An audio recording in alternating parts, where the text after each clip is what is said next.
Hello everyone, this is the Inside Web3 podcast show with Pigman.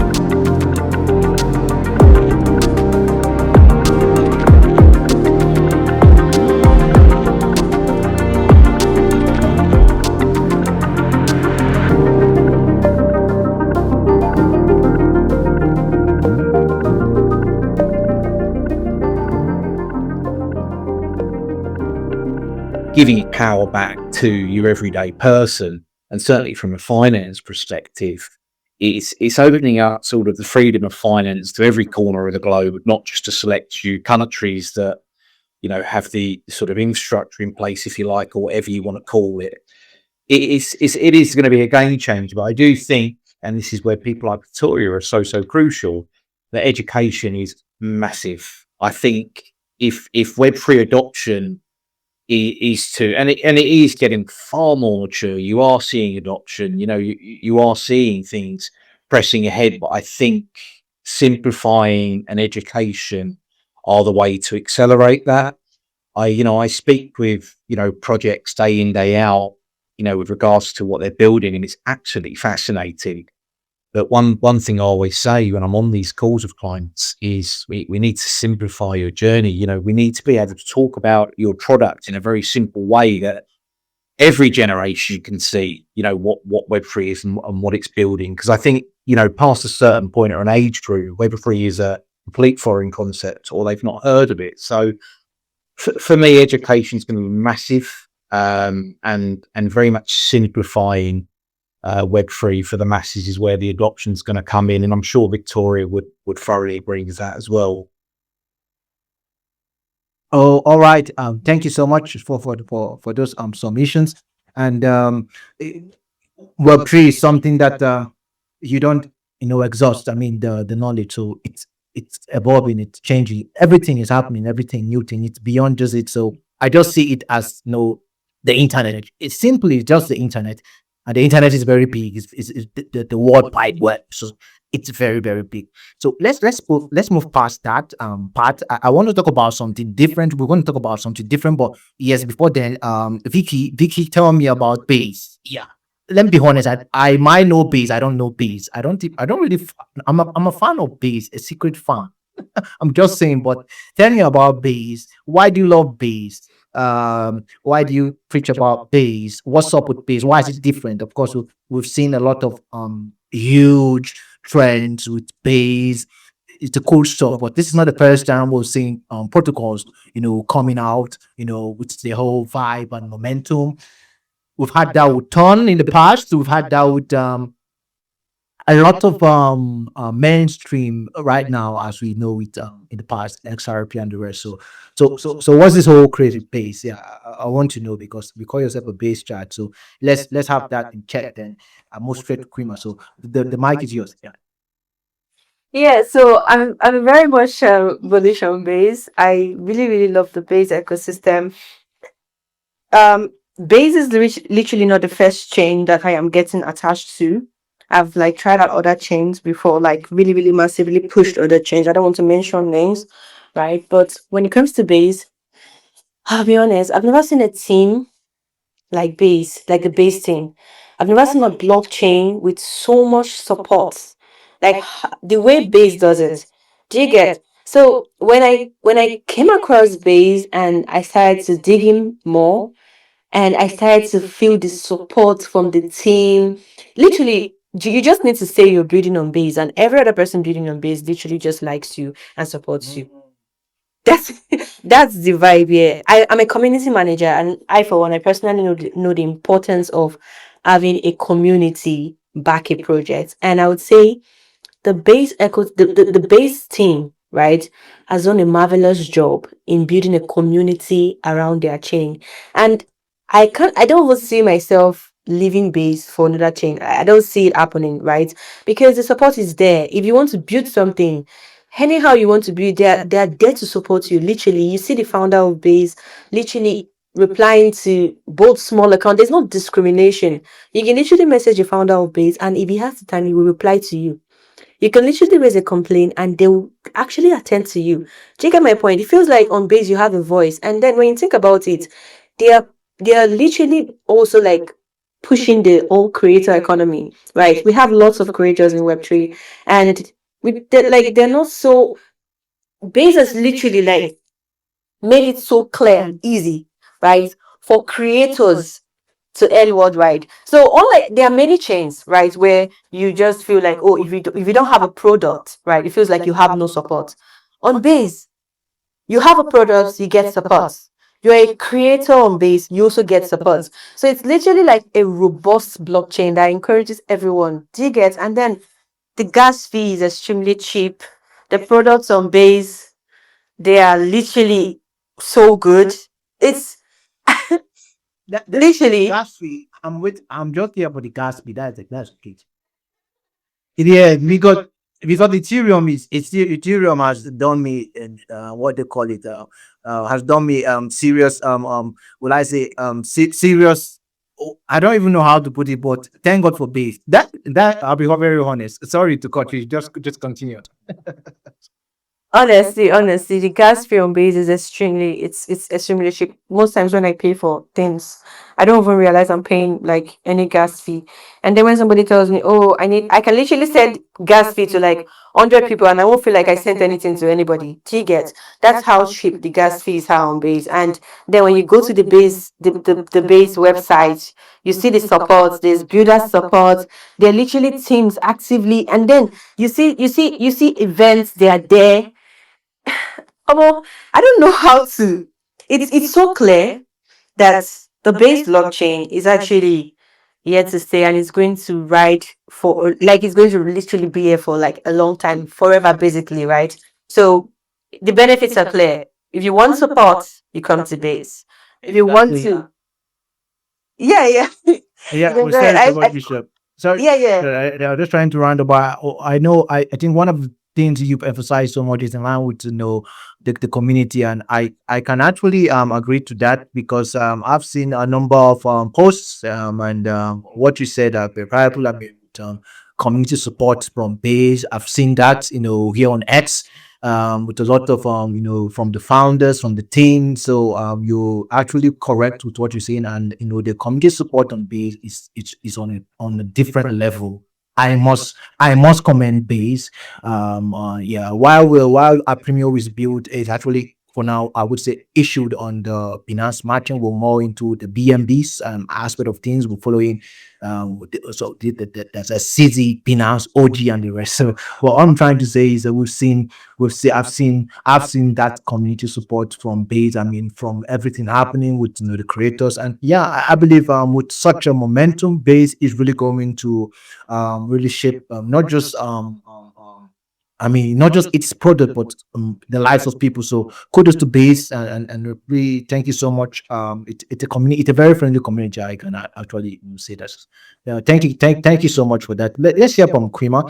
Qamar, you happen to represent Cake Swap. I mean, as an ambassador, I've seen you events. You have been able to engage with you one on one. We've known each other for quite a number of time. You engage with the Pancake Swap community. You are very active there in India as an ambassador. I've seen you in event, and yeah, like you said, Pancake Swap is associated with the BNB, I mean Binance BNB chain, and even Apple it's listed on Pancake. So let's really hear. I really want to know because I know you work alongside with this community. I would like to really know how is the Pancake Swap right now community right now in India. I know India has a very vast community when it comes to crypto. So what's really happening with Pancake Swap, the community as a whole. So yeah, thank you so much. Yeah. Yeah, thank you so much uh, about talking about Pancake Swap. So I actually work closely with not just Pancake Swap but also Apex Protocol, then Communitas. But let us talk about Pancake Swap. So the community around Pancake Swap is really amazing in India, and uh, I have met so many people who are like from 4 years. They are regularly using pancake swap for as a farmer or as a yield generator, so on and so forth. Most people, still they are still in early stage of adoption. So they might have seen the cute bunny logo. That is the pancake swap. But behind chefs and behind all that logo, there is fun. It is a serious tool of financial freedom. So I love representing them. I love meeting people. I met here in Mumbai, then in Delhi, we've celebrated their birthday. And now we are going in India Blockchain Week. Next week, we will be there for whole 1 week. In Bangalore, we will be representing Pancake Swap. So they make it very easy for beginners. Actually, now we have social logins also. Like for example, if people are using mostly Facebook or Instagram, or let us say Telegram or Twitter, they can log in and sign up using their social logins, and start swapping, start earning yield by supplying their farming tokens, and so on. So yeah, so it doesn't need to be tough, and it is now the protocol is towards making it more simple to yes. Yeah. Thank you. So I didn't even know you could actually do that with pancake swap. I don't really use so much of decks, but I've seen a lot of abstractions going on within not just pancake. Even in wallet you've got then trust wallet and the rest. A lot is happening, it's changes, and this is why we say that the space is really evolving very fast. Blockchain abstraction is becoming so real, and it's making more sense right now with what Web3 is going. This is a booming industry, more hands needs, and anyone coming in is very early to know that it's time to build. So much build and build and build. So I think from this information you've actually given on Cake Swap, like I'm really excited with what's happening with on Cake as a whole. So thank you so much. Before I come back to Vicky, I'll have to go to Colin. Colin, actually, you more into recruitment, and I believe a number of persons will hear. Everyone is really interested in Web3 jobs right now. It's actually something. Yeah, I'm interested if you have for me. I'm just saying what I'm trying to say is yeah, a lot is going on with with jobs right now. Yeah, we've seen a lot of things happen. Web3 is changing, not just it's changing the entire landscape when it comes to global recruitment. And you guys happen to talk so much, do so much, you work with teams, you connected with teams, globally, recruitment and all this stuff. So for me, I think if you would want to speak on recruitment, how would you I would really appreciate if you bring us to a point where we understand the focal point right now within the Web3 recruitment sector right now, because it's really changing, and there's demand in certain aspects of roles, and I receive demand coming from this region. In fact, you can agree with me that set particular demands for Web3 jobs are coming from Europe and the US preference. So a lot, if we would go into Web3 jobs right now, the recruitment aspect of it, I think there is a lot of factors that are playing in the scene. I really want to talk about this on this show. This is actually for last this year. I've been meaning to talk so much about that, but you guys, Oxium, really give us that information, because everyone here is more like a worker here in Web3. We look for jobs. We want to know what really happens. So I really appreciate if you give us some brief detail on how this whole thing works. Thank you so much. Yeah. The market as a whole, there's a record high in live vacancies. That's across all aspects of the business, whether it be engineering, product, marketing, growth, BD, sales, finance, ops, C-suite levels. But I think sort of the hotspots will always be at a moment, as you say, sort of UK, Europe, and North America. But there has been a real upturn in vacancies within South America. India has always got a great number of vacancies as well. As a sort of South Africa, for example, we're doing a lot of recruitment in that region. I think it's sort of, the market is exciting. I think unfortunately, there is a lot of time wasting that goes on. So, certainly from our side, we, very much the focal point for us at the minute is working with candidates on finding the right project, for their skills. But a lot of it is on the education side for sort of clients on essentially how to structure their interview processes, what good looks like, what bad looks like in terms of their processes. Because I think for a long time in Web3, yes, there's been a lot of noise, there's been a lot of vacancies, but there's also been a lot of time wasting, candidates putting their best foot forward in an interview process to be ghosted after the first call that seemed so positive, or there's technical assignments and take homes for the sake of technical assignments and take homes when it's quite evident that candidate's right. So education is a huge part on the recruiting side now, and I guess that's where the title recruitment consultant comes in. So certainly the consultant side is as more important as ever in working with clients to help get their processes in line to effectively hire. But on the same time as well, it's the education side with regards to candidates is very important, because it's very important to remember, an engineer or a product manager or, anyone really within the Web3 sphere, they're not a CV writer, they're not a recruiter. They don't spend day in, day out doing their CV. They have their own profession, which they're exceptionally talented at. So it's our job to help them sort of structure their CV, help them structure a great cover sheet to accompany their application, so they stand a chance of getting that audience with the client. And then from the other side, it's educating the client on how to structure a proper interview process to effectively enable the candidate to have a really positive experience from being an interviewee to a potential employee of that company. So education is paramount in the recruitment side, but certainly, as you've said, there is a huge boom in hiring now. Investments at an all-time high. We don't just work with companies from sort of startup point of view. We also work with venture funds as well. Working with them in building their investment teams, but also working as venture scouts in helping them identify and introducing great projects. And I can tell you now, investments at an all-time high.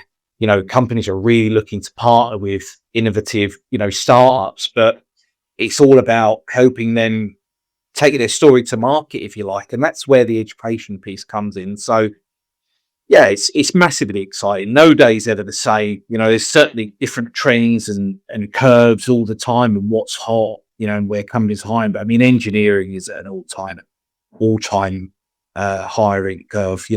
Companies are looking to hire, but in my opinion, I think the interview processes really need to be streamlined and matured and more thought out, other than just sort of being interviewing 20, 30 people and, having them do multiple technical interviews and then leaving them hanging out to dry, because, that's something that does need to change in my appointment on the recruitment side. And that's what, us at Actim are really helping companies to achieve, bringing that human side back to recruitment. So it's what a lot of our sort of, I think, competitors, if you like, really fall short. It's just spray and pray exercise on emails out to people and never feeding back to them. And I think communication is so important. So that's definitely something that needs to improve in recruitment as well.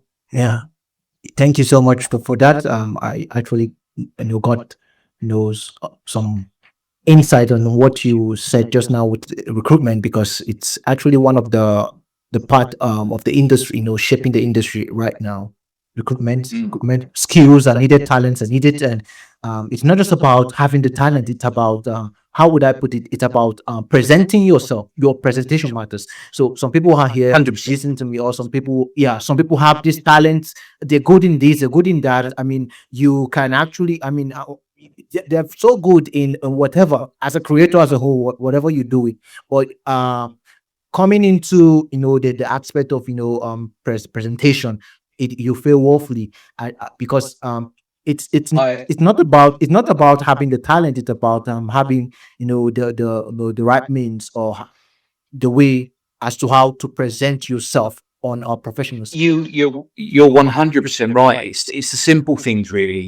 If you're a candidate and you're interviewing with a client, just the simple things really. Just ensure you do your research on that company. Now, I appreciate there's a lot of opportunities out there, and people's inboxes get flooded up very quickly with a lot of noise.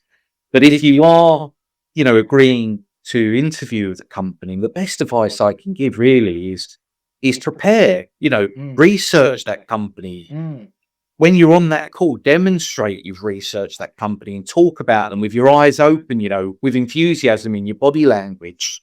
It really does resonate with hiring managers, because I know having my own startup myself, when I'm interviewing someone, they can have all the skills in the world, but if you don't feel they're excited about what you're building and want to be a part of that, you're not going to get past that first stage as a candidate. So it's the simple things: researching the business. It's, as you say, presenting well, showing up, being sort of interested, eager, enthusiastic on the call.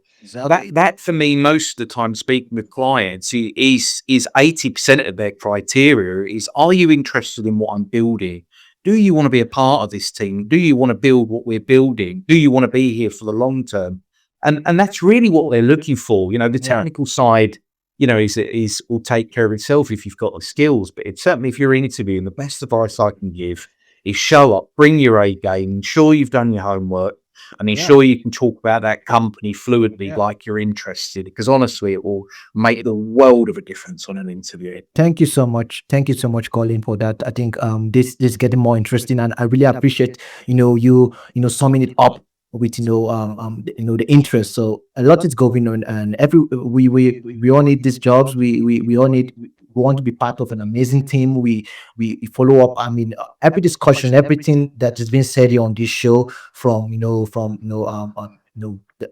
ecosystems to recruitment, and these insights I did very helpful. Very helpful. I learned a lot. Let's say from Axiom, and yeah, if you want, you can follow Axiom on LinkedIn. They're much more active on LinkedIn. From the founders, to the other teams, and and other stuff, and that you could actually learn so much apart from just recruitment. So, it's thumbs up for I appreciate that. yeah. So yeah, let's go back to the meme queen. She said she's the meme queen. I said I'm going to ask her a very serious question on that particular aspect. So Victoria, yeah, you didn't even tell me about base app. I've been what's up with this whole, I have a friend. uh let me just say, I have a friend that talks about this base app of a thing. I'm pretty sure it's for creators, right? Just in 1 minute, what's up with this base app? I'm a creator, so let me see if I can explore base app and bring in inside web podcast to base app. Let's see how it. So what's up with this base app? Just in 1 minute, because I know this is not really part of the question, but I just want to know what's up with this base app. Yeah. The base app is literally for everyone, not just creators, because we have like projects having accounts there, right? It's just like Twitter, but this time on chain, right? So your post is literally coins. When you post the content, you get coin. People can buy your posts. If they like your post, they buy it, you make money. And then on the base app, anybody can earn from their weekly rewards. Unlike the way we have it on Twitter, that you have to get like 5 million impressions. On the base app, so long you're putting out content that people love, you can literally make money. Wow. Wow. Thank you for that, and for those who may find it very interesting, like me. I'll try it on Christmas Day. On Christmas Day, that is only when I will try it. So, Actually, you need an invite to join the base app. oh, an invite. That is serious. Don't worry. I would try. It's on Christmas. Don't worry. I will try it on Christmas Day. No, I really, I have friends. I mean, people that talk about this. I see their posts and base app everywhere. It's like, what's up? Are they really sharing free money in a base app? So I will try it, so we could see how we can start making money, serious money. We need it.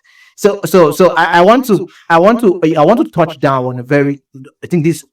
I'm trying to round up right now, and I want to hit down on a very good, cool trend. real world assets and AI. Of course, real world assets and AI. These are trends, different trends, but you see all these trends they complement each other. I'm just trying to say. But before I go, I want to read. Colin made a post, a very cool post on LinkedIn. I want to read that post, and because it's very interesting, very educative, and he talked about AI. He talked about real world assets, and I would even like us to really drop it down on that aspect. So before we begin to share our insights on this, let just permit me to read that post right now. So this is actually a post from Colin a few days ago. I saved on my system. So it reads real water asset tokenization plus AI. The future of Web3 is taking shape. The blockchain industry is witnessing two powerful narrative coverage: real world asset tokenization.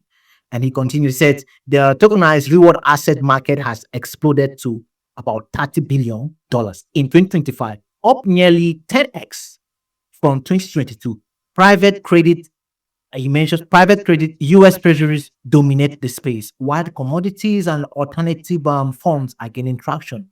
Analysts predict 10 to 30% of global assets could be tokenized by 2030. I've been seeing a lot of analysis, anyways, analysis on tokenization.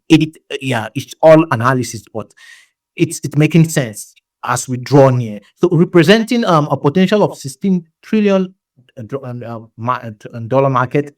Institutional adoption is accelerating. I can agree to that. If you follow up with tokenization trends, BlackRock is not even joking with it. Goldman Sachs, Fidelity Investments, these big banks, they're serious about it, are already issuing tokenized products. So I continue with AI part. In AI Web3, he said AI is transforming decentralized systems. I totally agree. With predictive analytics, I believe that automated compliance and intelligent smart contract. Like AI is the game itself. It's not even the game changer. I'm just being honest. It's a mind blowing thing how it's being integrated in Web3 space right now with market as a whole. We're seeing AI trading, even competing among themselves. It's not really, it's not funny because if you don't equip yourself with AI, I believe you will lag behind. Seriously, like it's not that it's something that everyone should be very serious about. And he said that the blockchain AI market is projected to grow from about $500 million in 2025 to 15 billion by 2034, with applications in DeFi optimization, fraud detection, autonomous autonomous DAOs. Major player like Nvidia and are driving this shift, enabling AI powered smart contract and about 400% faster blockchain processing speed. AI is going to scale Web3. That's my belief. I believe that very well. So why does it matter? Together real world asset tokenization and AI can unlock liquidity. I agree with that. Transparency. I agree with that. And intelligence across global market. Like it's a very big game changer. AI is built on a large language machine, or what they call it, LLM. So much LLM. So it's really going to bring intelligence across global markets, bridging TradeFi and DeFi, democratizing access, and creating adaptive financial inclusion. And I'm going to stop here. This is a very very powerful insight. I love your take on this, Colin, or your posts, and in fact, it gave me so much it started giving me this. I started seeing it from a different perspective. AI is seriously going to complement real world asset tokenization because the data in real world asset tokenization is very mad. There's so much that has to come on chain. Yeah, so much has to come on chain. So much data from the real world aspect, with the development of oracles coming, it's already happening. I work closely with some companies that are into tokenization and are bringing data on chain. These are things that has to do with information analytics, and I say the human mind has I wouldn't say it has a limit. We have a limit to how we process information, and AI is really going to be a very kind of a big game changer with how it deals with data as a whole. AI also has its own default. We should understand that if you follow so much with Elon Musk, how he talks about true AI, and promoting Crook as also Crook. Let's respect the fact that Crook is the best AI right now in the world, since we are on X. So what I'm trying to say is a lot is happening with reward asset tokenization. A lot is happening with AI. These are trends that should not be taken for granted. The US is not joking with reward asset tokenization and AI. Billions are flowing deep into the AI sector as we speak right now in the USA, the UAE, in countries who are taking technology very serious. Yes, it's very, very important. These are not just these are very, very, very hot topics that is already shipping through reward asset tokenization. I believe PageFi is already coming rapidly to DeFi. You follow up with these geopolitical trends and news. You see what's happening. You see BlackRock. You see Fidelity. You see banks are coming in. JP Morgan, Goldman Sachs. A lot of traditional finance, your DeFi, as you know, will not really be the same the way it is. Believe me. So we see the geopolitical kind of thing. Government